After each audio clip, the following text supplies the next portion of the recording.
नमस्कार।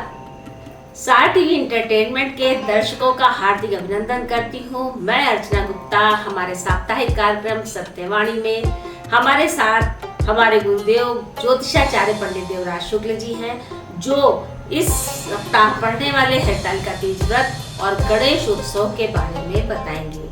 गुरु जी नमस्कार। नमस्कार। 30 अगस्त दिन मंगलवार को हरतालिका तीज व्रत है। इस संबंध में मैंने पिछले एपिसोड में आप पर बृहद चर्चा किया है, फिर भी मैं थोड़ा सा चर्चा आपको और भी करना चाहूँगा कि इस सप्ताह जो 30 अगस्त को हरतालिका तीज व्रत है, दिन मंगलवार है, इसमें कोई नया व्रत शुरू कर सकता है। जैसे सुहागिनें में महिलाएं, कन्याएं व्रत करेंगी, तो इस सप्ताह का जो तीज है वह मघा का तीज है, नई शुरुआत किया जा सकता है। हरतालिका तीज व्रत भगवान शिव पार्वती के व्रत का ही एक उपकरण है, एक उपाय है जो भक्तगण करते हैं। मनोवांछित पुत्र, मनोवांछित पति की प्राप्ति होती है, जीवन में शांति मिलती है, अमन चैन के साथ अपनी ऊंचाई तक जाने का योग बनता है। इसी सप्ताह के ठीक अगले दिन बुधवार 31 अगस्त को वरद गणेश चतुर्थी है, जिसको तमिलनाडु में विनायक चतुर्थी के नाम से जाना जाता है। यह गणेश उत्सव जैसे भगवान राम का जन्म में एक दिन का त्योहार मनाया जाता है, भगवान श्री कृष्ण के जन्म में 6 दिन का त्योहार मनाया जाता है, ठीक उसी प्रकार से बाबा गणपति जी के जन्मोत्सव 11 दिन का होता है। 11 दिन हम लोग धूमधाम से त्योहार मनाते हैं। और इस बार विशेष बात यह है कि दिन बुधवार जो गणपति जी का दिन है, उसी दिन भगवान श्री गणेश उत्सव हो रहा। तो हम चाहेंगे कि 11 दिन का उत्सव मनाया जाए।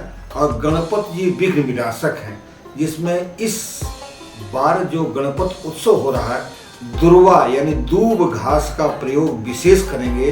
तो दुर्वा चढ़ाने से जैसे शरीर में गांठ गांठ जोड़ जोड़ से समस्त कष्ट का निवारण होगा, ठीक उसी प्रकार से दुर्वा चढ़ा देने से समस्त विकार दूर होंगे और आपका जन्मोत्सव का त्योहार सफल, कल्याणकारी एवं पथ प्रदर्शक हो। एक विशेष बात और बताना चाह रहा हूँ कि 4 सितंबर दिन रविवार को महारविवार व्रत है। साल में 365 दिन और 365 रातें होती हैं, जिसमें इस दिन नमक नहीं खाना चाहिए। और जो व्यक्ति महारविवार व्रत में नमक इस्तेमाल करता है, नमक का प्रयोग करता है, शास्त्रों में वर्णित है कि उस दिन जो व्रत में नमक खाएगा उसके शरीर में सफेद स्पॉट की भी संभावना हो सकती है। आपने जाना गुरुजी से तीज व्रत के बारे में और जाना गणेश उत्सव के बारे में। पूरे देश में यह पर्व मनाया जाता है, खास करके महाराष्ट्र में इसकी विशेष पूजा होती है और सभी लोग बहुत उत्साह से इस समय को एंजॉय करते हैं। आइए चलते हैं इस सप्ताह की राशि फल के बारे में जानकारी लेते हैं। आइए जानते हैं इस सप्ताह की प्रथम 3 राशियों का राशिफल। मेष, वृषभ और मिथुन। मेष राशि। मेष राशि का स्वामी मंगल है। इस सप्ताह आपके लिए अपव्यय की अधिकता, क्रोध जिद की अधिकता, अनावश्यक तनाव का संकट चल सकता है तथा आपको आवश्यक होगा कि आप हनुमान जी महाराज को चोला अर्पण करके इस ग्रह से छुटकारा प्राप्त कर सकते हैं।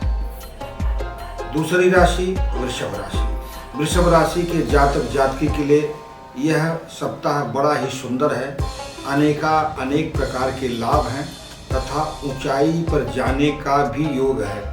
पद पावर प्रतिष्ठा का भी योग है, लेकिन उदर कष्ट से सावधान रहना होगा। मिथुन राशि।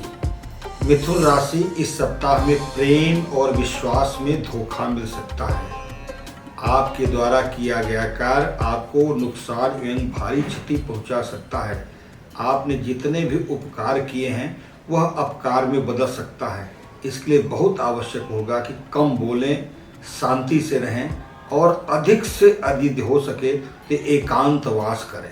आपने जाना प्रथम 3 राशियों का राशिफल। अब जानते हैं अगली 3 राशियों का राशिफल, कर्क, सिंह और कन्या। कर्क राशि, आपसी विवाद के कारण इस सप्ताह आपको विशेष सावधानी बरतनी होगी, अन्यथा आपको चोट, चपेट एवं भय का माहौल बना रहेगा। साथ ही साथ किसी नए मित्र का अभ्युदय होगा और बचा हुआ शेष कार्य संपूर्ण हो जाएगा।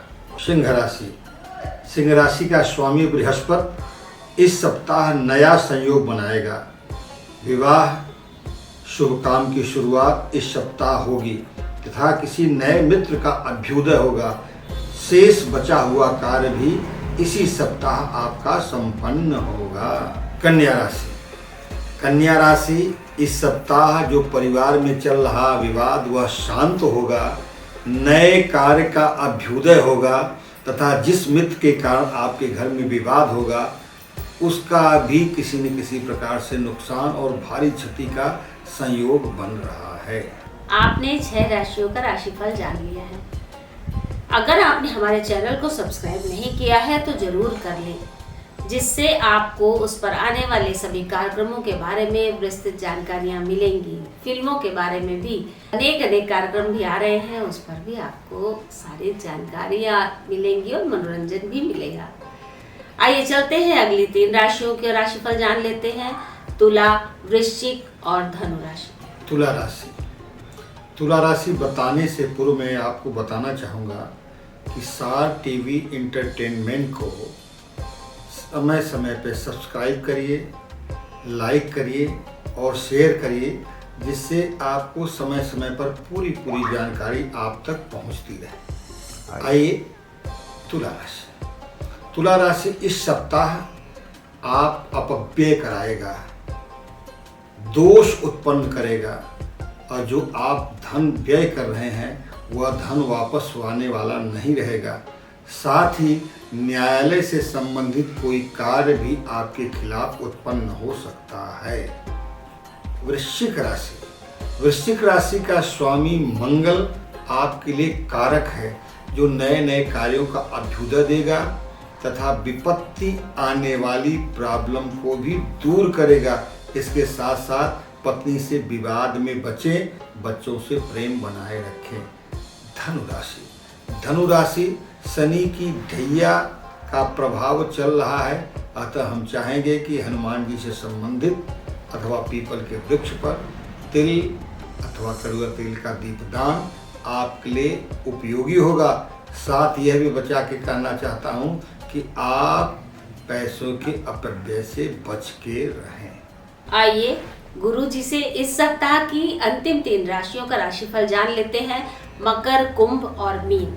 मकर राशि, मकर राशि का स्वामी शनि है, जो अनावश्यक आपसे कार्य कराने के लिए आपको बाध्य करेगा। फिर भी यदि आप हनुमान जी के भक्त हैं, हनुमान जी पर विश्वास करते हैं तो इस दुष्प्रभाव से बच सकते हैं। यदि हो सके तो गोमेद की अंगूठी दाहिने हाथ की बीच की उंगली में धारण करेंगे, आपका कल्याण होगा। कुंभ राशि, आपके द्वारा किया गया प्रयास इस सप्ताह सफलीभूत होगा तथा जिस मित्र के कारण आपको आर्थिक चोट हुई थी वह मित्र भी आपका पैसा भी वापस करेगा। साथ ही साथ आपको देशाटन की यात्रा कराएगा, परंतु बच्चों से विवाद न करें, बच्चों का विवाद बढ़ सकता है। मीन राशि, मीन राशि का स्वामी बृहस्पति इस सप्ताह आपको सुंदर संयोग बनाएगा, परंतु आपके द्वारा दिया गया व्यय, आपके द्वारा दिया गया धन आपको ही नुकसान करा सकता है। इसे सोच समझकर व्यय करना, सोच समझ करके उसका इंतजाम रखना आपके लिए उचित होगा। अपव्यय से बचें तथा ओवर कॉन्फिडेंस से भी आपको बचना होगा।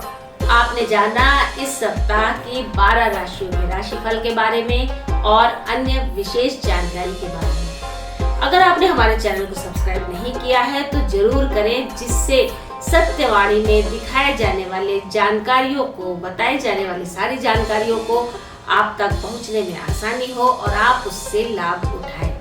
अगले सप्ताह फिर मिलते हैं नई और रोचक जानकारियों के साथ सत्यवाणी कार्यक्रम में। तब तक के लिए विदा लेते हैं। नमस्कार।